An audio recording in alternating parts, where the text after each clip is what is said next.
Hello everyone and welcome back to another episode of Buff Breakdown. So JP has to do interlude campaign, and instead of releasing all the interludes at the same time on day one, they're now releasing them on back-to-back days. So there's going to be 4 in total. We got Zenobia's yesterday, which was a buff, and they kept the other ones a secret. But they did tell us whether they were going to be buffs or not, and today we knew there was going to be another skill buff, and you're looking at them right now. It's the Trung Sisters, indeed, their first ever buff. That's pretty cool. Now, normally I would have the actual buff here, but sadly it's not really loading on the website for whatever reason, so I just wanted to get to recording. So yeah, let's just check what we're working with. So it's a buff to their third skill. So previously on a 6-turn cooldown, they got 30% battery. The full party gets 20% MP gain for 3 turns, and then also 20% crit resistance for 3 turns. Honestly, was a good skill, I want to say, anyway. So, you know, I guess this is the one they wanted to buff, but it was already pretty good as is.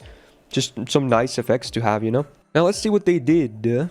Now, I hope I verified everything correctly, because again, I didn't have the usual pick to go for, but as far as I know, nothing that was there was changed, as, you know, most of these go, so everything that was there that I just listed stays the same, which was already good, so I guess there's no need to change that anyway. But we got 2 new lines. So now the full party, in addition to getting the crit resistance and the MP gain, also gets 100% buff removal resistance for 1 time, 3 turns. Wow. And then also the other new line is the full party gets 1 step of overcharge for 1 time, 3 turns.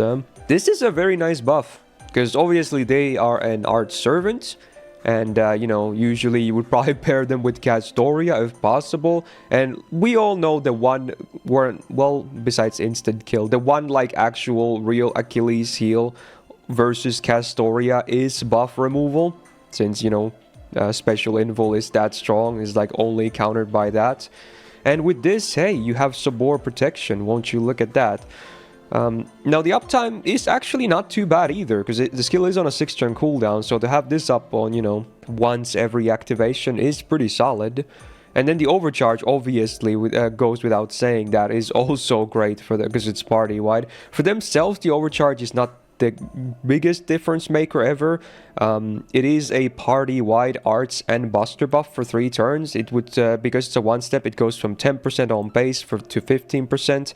And sadly, it is after damage. Again, for themselves, is not the biggest deal breaker ever, but you know, or a deal maker rather, not breaker, obviously, words.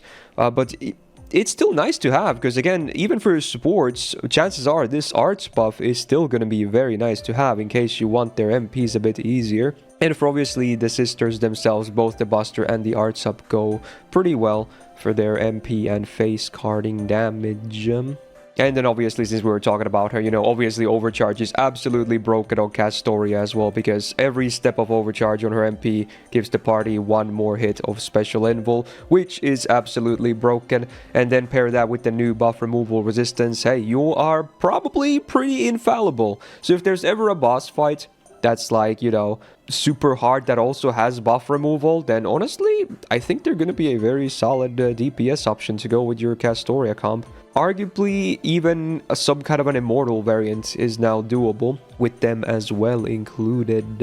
Oh, and I just got the buff image, so yeah, nothing was changed that was already there, but there you go, there's the new lines as well confirmed. And on the Saber tier list this year, we had him on an A+, and which is, you know, very high as is, but I think with this they can definitely be moved into the S rank at least, maybe even top tier. Again, chances are we're gonna do Sabor tier list next year again, as usual, but for now I'm pretty confident in placing them in S rank. They're just very good. I don't really see a lot of downside. If anything, the damage might not be the greatest, but man, they are just gonna be so safe and nice to have. It's great.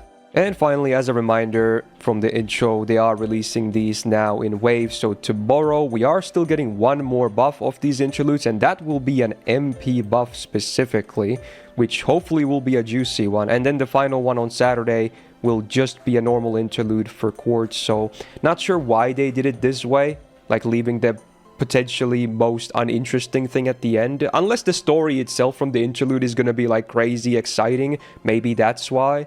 Maybe it's connected to main story or teasing stuff. Who knows? But sadly, it won't be a buff. But yeah, obviously tomorrow we're still gonna cover an MP buff. So there you go. That wraps up the buff breakdown for the sisters. This one, unlike yesterday, at least was a very solid buff. Sadly, Zenobia kinda shafted, but you know, it is what it is.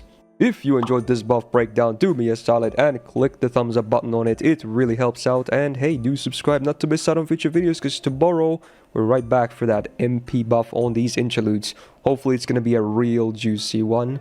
I'm hoping for Jacques MP buff personally, but we'll see what they end up cooking. Shout out to my patrons on the screen right now, and Stood for being a big YouTube tier member, supporter, and otherwise, see you tomorrow. Bye.